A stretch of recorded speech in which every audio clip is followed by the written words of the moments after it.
ॐ सोमनाथाय नमः। ॐ मल्लिकार्जुनाय नमः। ॐ महाकालेश्वराय नमः।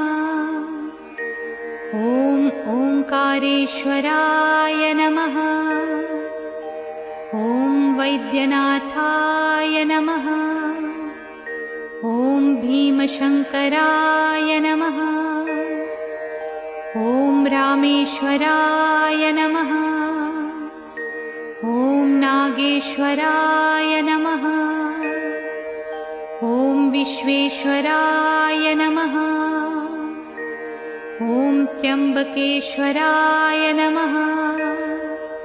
ॐ केदारेश्वराय नमः।